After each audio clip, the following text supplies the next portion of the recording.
కాదు మీ హస్బెండ్ ఎంత సపోర్ట్ ఇస్తున్నారంటే ఎక్కడ దొరుకుతారు అసలు ఇలాంటి హస్బెండ్ అసలు చెప్పండి? I don't know. దొరికిపోయాడు నాకు అలాగా. ఎక్కడ మీది ప్రాపర్ ఎక్కడ? నాది నిజామాబాద్, హ్మ్. ఆయనది హైదరాబాదే. నేటివ్ వచ్చి ఇబ్రహీంపట్నం దగ్గర విలేజ్ ఆరుట్ల అని మా అత్తగారిది.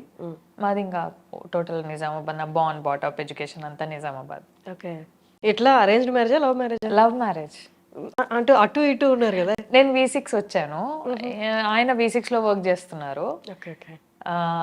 దెన్ మ్యారేజ్ అయింది. టీ న్యూస్లో ఒక 6.5 years వర్క్ చేశాను. అలా సెటిల్ అయిపోయింది అంతే ఇంకా. బట్ ఆయనకి క్లియర్గా క్లారిటీ ఉంది అసలు ఇక్కడ ఏంటి, మనం ఇక్కడున్నా మనకి మనం ఏంటో తెలుసు, మన లిమిట్స్ తెలుసు కాబట్టి హీస్ వెరీ అంటే కరెక్ట్ థింక్ చేస్తున్నారు. నేను ఆలోచిస్తాను ఒక అమ్మాయిగా, మ్యారీడ్ ఉమెన్గా అలా చేయడానికి నేను ఆలోచిస్తా. అది వద్దు అన్నా సరే నా బ్రెయిన్లో ఒక థాట్ ఉంటుంది.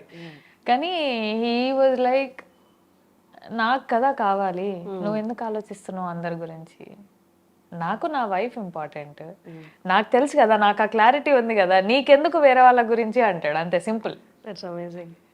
బట్ ఫస్ట్ యాక్టింగ్లోకి అంటే ఈ హోస్టింగ్ ఛానల్లో హోస్టింగ్ దగ్గర నుండి సినిమా యాక్టింగ్ వైపు అంటే అది అన్ఎక్స్పెక్టెడ్గా జరిగిపోయిందా? బట్ ఇంటెన్షనల్గా అండ్ మీ వారి సపోర్ట్తో జరిగిందా? ఆయన సపోర్టే ఆబ్వియస్గా. నేను మూవీస్లోకి వచ్చానంటేనే ఆయన సపోర్ట్. అది మ్యారేజ్ అవ్వకపోయినంటే మేబీ మూవీస్లోకి వచ్చేదాన్ని కాదేమో, మీడియాలో కంటిన్యూ అయ్యేదాన్నేమో. మీడియాలో అదే టీ న్యూస్లో చేస్తున్నాం అప్పటికి. ఇట్లా ఆపర్చునిటీ ఉంది, ఆడిషన్స్ అవుతున్నాయంట, శేఖర్ కమ్లా సార్ది, వెళ్దాము అని ఆయనే తీసుకెళ్ళారు. ఓకే. సో అప్పటికే ప్రేమం చూసేసి ఉన్నాం మేము. ఐ లవ్ సాయి పల్లవి అప్పటికే.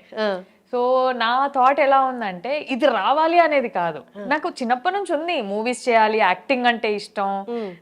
ఎలా ఉండదంటే ఒక సినిమా చూసి ఎమోషనల్ సీన్స్ అవి ఇవి బాత్రూంలో వెళ్ళి యాక్షన్ చేసుకునేదాన్ని అన్నమాట, ఊరికే సరదాగా. బాత్రూమ్ సింగర్స్ లాగా బాత్రూమ్ ఆర్టిస్ట్ అన్నమాట నేను. సో అలా ఉండేది. కానీ మనకి ఎవరు లేరు కదా ఇండస్ట్రీలో, త్రూ రావడానికి ఎవరు లేరు. చేస్తే డైరెక్ట్ చేయాలి, అంత ధైర్యం లేదు, ఏమవుతుందో తెలీదు. సో కొన్ని ఉంటాయి కదా ఇంప్రెషన్స్ పేరెంట్స్కి కూడా, ఇండస్ట్రీ అలా ఇలా ఇలా ఇలా అని. సో నేను ఐ నెవర్ ట్రైడ్ డైరెక్ట్లీ. మీడియాలో ఉన్నాను, ఓకే సంపాదించుకుంటున్నాం చేసుకుంటున్నాం, ఓకే ఈ ప్రొఫెషన్ కూడా నాకు ఇష్టమే, చేసుకుంటున్నా హ్యాపీ. ఇలా వచ్చింది వెళ్దాము అని అంటే I just only said one word, okay నాన్న. ఐ కాల్ హిమ్ నాన్న, మై హస్బెండ్. సో ఓకే నాన్న వెళ్దాము, చేద్దాము, వచ్చింది లేకపోతే లేదు, కానీ ట్రై చేస్తా. ఓకే. మిస్ చేయొద్దు, సాయి పల్లవితో కదా, ఒక్క ఆడిషన్ అయితే ఇద్దాము, వస్తే వచ్చింది లేకపోతే లేదు అనుకొని వెళ్ళా అనమాట. సో వచ్చినా హ్యాపీయే, రాకపోయినా హ్యాపీయే. ఆడిషన్ ఇచ్చాను, వచ్చాను, అంతే ఇంకా చాలు. సో అలా ఉండే, అలా వచ్చింది ఫిదా. ఓకే.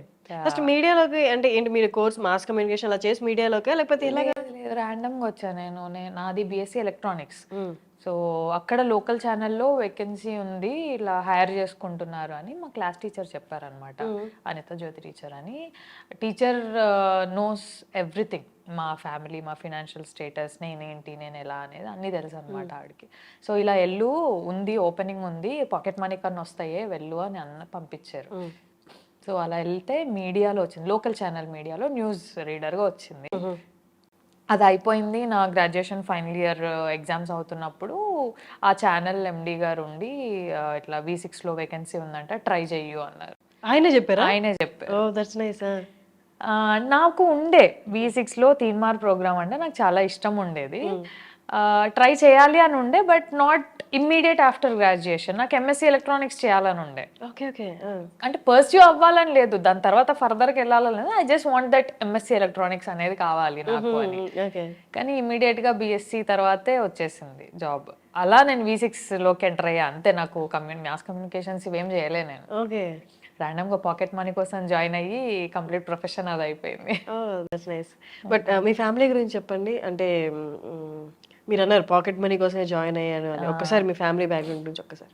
నాన్న ప్రైవేట్ ఎంప్లాయీ, అమ్మ ఇంట్లోనే హౌస్ వైఫ్, చిన్నగా టైలరింగ్ అది చేసేదన్నమాట, నార్మల్ బ్లౌజెస్, ఫాల్స్ ఇవి కుట్టేది. నాకు చెల్లె, నేను ట్యూషన్స్ చెప్పేదాన్ని. చెల్లె స్కూలింగ్ ఆ ఏజ్లో, నేను ట్యూషన్స్ చెప్పేటప్పటికి తన స్కూలింగ్. అంతే, ఇంకా మినిమం ఉండేది ఇంట్లో, ఎక్కువ ఉండేది కాదు ఏమి.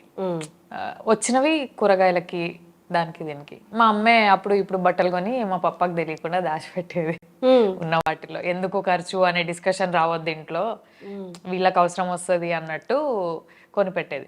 మా పప్ప మళ్ళీ నడవండి బట్టలకి వెళ్దామని ఉన్నప్పుడు, మా పప్ప దగ్గర ఉన్నప్పుడు మళ్ళీ మమ్మల్ని బట్టలకి తీసుకెళ్ళడము, మా బ్యాగ్స్కు అలా. మాకు సిస్టర్స్ ఉన్నారు, సో బట్టలు కానీ బ్యాగ్స్ కానీ కొన్ని తెలుసు కదా, కజిన్స్ దగ్గర నుంచి మన వరకు వస్తా ఉంటాయి. అదే ఆబ్వియస్. అలా వచ్చేవి.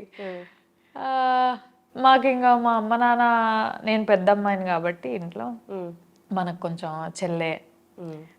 చెల్లెకి సాక్రిఫైస్ చేయడము, ఇయ్యడము, దాన్ని చూసుకోవడము, అడ్జస్ట్ అవ్వడము, ఉన్న దాంట్లో అడ్జస్ట్ అవ్వడం అనేది నేర్పించారు అంతే. వాటితోనే ఇప్పటికీ కూడా ఉన్న దాంట్లో ఎంత అడ్జస్ట్ అవ్వగలుగుతాము, మనకు కావాలి అనుకునేది మనం ఎప్పుడు తీసుకోగలుగుతాము అనే క్లారిటీతోని ఉంటాం అంతే. ఉన్నాం ఇప్పుడైతే. ఎక్కడ నిజామాబాద్ దగ్గర? ఇక్కడ లోకల్. అండ్ నేను 10th లో ఉన్నప్పుడు ఇంకా హైయర్ స్టడీస్ పెరుగుతున్నాయి కదా అని మా నాన్న ఊరు వెళ్ళిపోయారు వ్యవసాయం కోసం. అక్కడ కొన్ని 2-3 years వ్యవసాయం చేసి మళ్ళీ రిటర్న్ వచ్చి అలా నడుస్తుంది ఇప్పుడైతే ఆల్ గుడ్.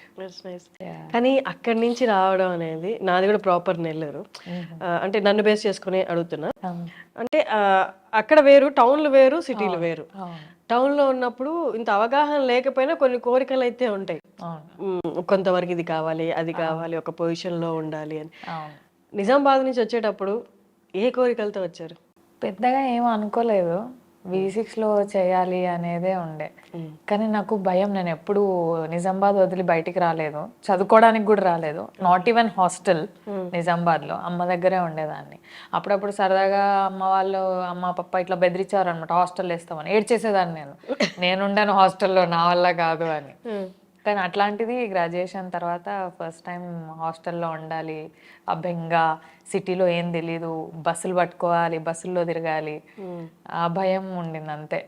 అక్కడ సెటిల్ అవ్వాలనేదే ఉండే కానీ ఫ్యూచర్గా పెద్ద ఏం ఆలోచించలేదు. ఫస్ట్ ఇది దాటగలిగితే చాలు. అండ్ అప్పటికీ నాకు తీన్మార్ అంటే ఇష్టం కాబట్టి దాంట్లో వస్తే చాలు, అందులో చేసుకోవాలి హ్యాపీగా అనేదే ఉండే.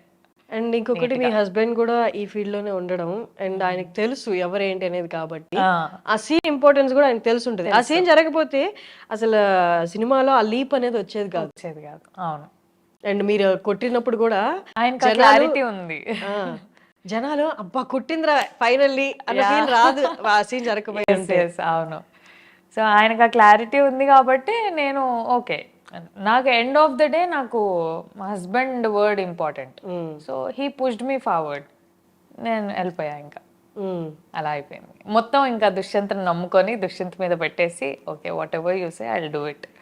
అది నీట్గా వస్తుంది లేదు అనేది అది ఇంకా నీ బాధ్యత, నీట్గా రావాలి. రిలీజ్ అయ్యే వరకు I haven't watched whole film. ప్రీమియర్సే నేను చూడడం, కంప్లీట్ ఫిలిం నేను చూడను బేసిక్గా. డబ్బింగ్ వరకు కూడా అలా స్క్రోల్ చేస్తుంటే నా డైలాగ్ పోర్షన్ పెట్టండి చాలు, నాకు మొత్తం చూపించొద్దు అని చెప్తా అనమాట. సో అప్పుడే చూడడము, కేమ్ అవుట్ వెల్. ఎవరు కూడా దాన్ని వేరే రకంగా నెగటివ్గా వల్గర్గా చూడడం జరగలేదు. I was happy, I thanked him a lot, దుష్యంత్కి. సాటిస్ఫై అయిపోయాను నేను అంతే. అండ్ అది ఎక్కడ డిస్కషన్స్ లో కూడా లేదు. మనం ఇప్పుడు ఏదో ఇంటర్వ్యూలో మాట్లాడాలి కాబట్టి మాట్లాడుతున్నాం, కానీ బయట ఎవరికి డిస్కషన్ లేదు. ఇంకా డిస్కషన్ అంటే ఏముందంటే మీరు కొట్టడం, పోలీస్ స్టేషన్ లో కొట్టడం, ఎగ్జాక్ట్లీ అవును, మిమ్మల్ని చంపేసే సీను, ఇవి డిస్కషన్ లో వచ్చాయి. బట్ వాట్ హ్యాపెండ్ ఈజ్ కొన్ని ఉన్నాయి channels like thumbnails and all, అవి కొంచెం నేను నగ్నంగా చేయడానికి కారణం ఇది అని ఇలా కొంచెం పోర్ట్రే చేసి రాస్తున్నారు. ఇన్ఫాక్ట్ వీడియో ఓపెన్ చేస్తే అందులో ఏం ఉండదు, కానీ ఆ థంబ్నెయిల్ ఏమవుతుందంటే చూసే ఆడియన్స్ కి వ్యూ మారిపోతుంది. అదే సంథింగ్ ఏదో ఉందిరా ఇంట్లో మసాలా అనే ఫీలింగ్ తీసుకొస్తుంది. సో అది కొంచెం బాధేసింది. సినిమాలో అలా చేసిన దానికి కూడా నెవర్ ఫెల్ట్ బ్యాడ్. అక్కడ ఏం లేదు, అరే నీట్ గా ఉందిరా అది. నాకే సెకండ్ థాట్ అనేది రాలేదు. మీరు మనుషులకి ఇన్ఫినిటీ థాట్స్ క్రియేట్ చేసి రాస్తున్నారు అక్కడ థంబ్నెయిల్స్ లో. అది కొంచెం బాధేసింది. కానీ ఈ డిస్కషన్ కూడా వచ్చింది నాకు మా హస్బెండ్ కి మాత్రం, లైట్ తీసుకో ఇలాంటివి చాలా ఉంటాయి వదిలేసేయు అన్నారు. ఎన్నని రిపోర్ట్ కొడతాం అలాంటివి, 1-2 ఓపెన్ చేస్తే చాలా అనవసరంగా ఓపెన్ చేసిన అన్న ఫీలింగ్ వచ్చింది నాకు. అది ఓపెన్ చేసేంత వరకు బాగానే ఉన్నది, ఎందుకు ఓపెన్ చేసినారా గూగుల్ అనిపించింది నాకు.